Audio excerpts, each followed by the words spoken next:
Hi there. Welcome to Hourglass Workshops and Conversations with Nancy and Cheryl. I'm Nancy Burns. I'm an acupuncturist in San Jose, California. And I'm Cheryl Seavey. I'm a writer and a blogger in Silicon Valley, California.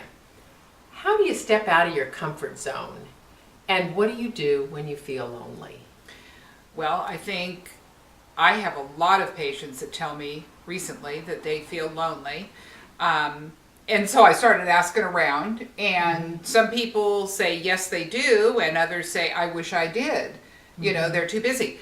So both of them are the opposite sides of the same coin. And I think the first thing to do is, like you said, step out of your comfort zone. Right. Well, and I think first of all, to even define the idea of loneliness, there's being alone, which is just a neutral physical act. You're alone, you're by yourself. The second is solitude, and that is when you choose to be by yourself for a variety of reasons.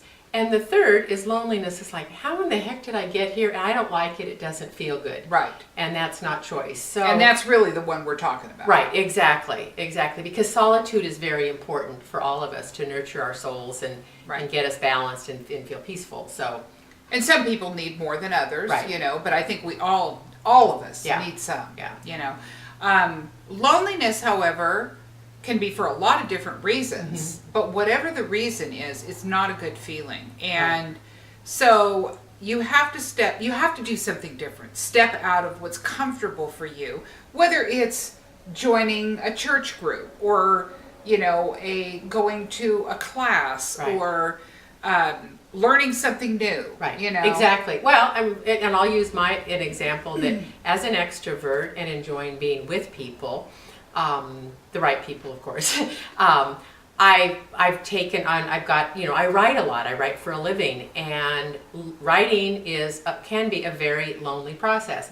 It might be by choice, and therefore I try and frame it as solitude. But sometimes it's just flat out lonely. Yeah. And so I've taken some actions to find a writing buddy, to get involved with a writers group, and to hire a creative person to help me in the writing process. And therefore I can go off and I feel like my cup is full. I have lots of things to do and work on. So that kind of takes that out. And that's getting me out of my comfort zone, because those weren't comfortable for me to do. What would you say to somebody who doesn't have any particular interests? Where do they start? Everybody's got an interest. Everybody's curious about something. You would hope. Right. Well, but you know, sometimes when you're in the doldrums, you don't even feel creative enough to realize you do have an interest. Yes, that's correct. And so how would you make that first step out of your comfort zone? Well, I think, if you can't identify any interest at all, and just nothing, absolutely nothing, taste or feel good to you, and it's just like, you just not depressed, but just stuck. I would get up and I would drive somewhere. I was just going to say, yeah. I would go to a coffee shop. A coffee shop you're not familiar with. Right. Yeah. The unfamiliar is actually it tackles all of our senses. We go in. It smells different. It looks different. Just the mere act of stimulating your brain to kind of maneuver through an unfamiliar environment will trigger things. Yeah. And then you look around and you start seeing things, and it piques your interest. Take a different way to work or a different way home. Right. You know, I get so rote that, I'm on a path and that's it, Right. But whenever I go off the beaten path for whatever reason, it's like, oh, there's a life out here. And I think shut down your computer, shut down your phone, shut down. Stay off Facebook. Yeah. Get off of electronic media and get moving. Yeah.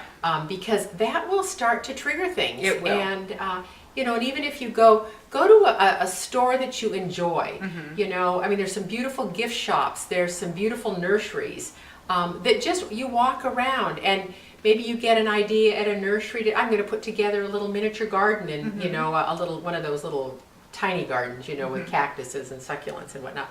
And maybe you do that, but just get moving. I think that's probably the best thing I would suggest. And that's an easy way to do it. Yeah. You're not having to get somebody else and convince them to do it with you. You're just getting out and seeing what's out there. Yeah, and don't overanalyze it. Yeah. It will pass. It's not a forever feeling. If it is a forever feeling and you've been feeling this malaise for several months, you maybe you need to see somebody. Yeah, get help. Right. But if it's just sort of a temporary thing that you've been feeling for a few days and you're not quite sure how to do something, change it up, get moving, and get out. Right. So take a new path. Yes. So those are our tips to try at home. Try something new. Get out and about and just see the world from a fresh perspective, and hopefully that'll help. Anyway, until next time, check out our website, hourglassworkshops.com. We've got some upcoming events and activities you might want to participate in. Certainly feel free to respond to and make comments on the blog posts and the videos. We always love to hear what you have to say. We love to hear from you. It gives us some great ideas and helps us keep out of our doldrums. So until next time, I'm Cheryl. And I'm Nancy. Bye now. Bye.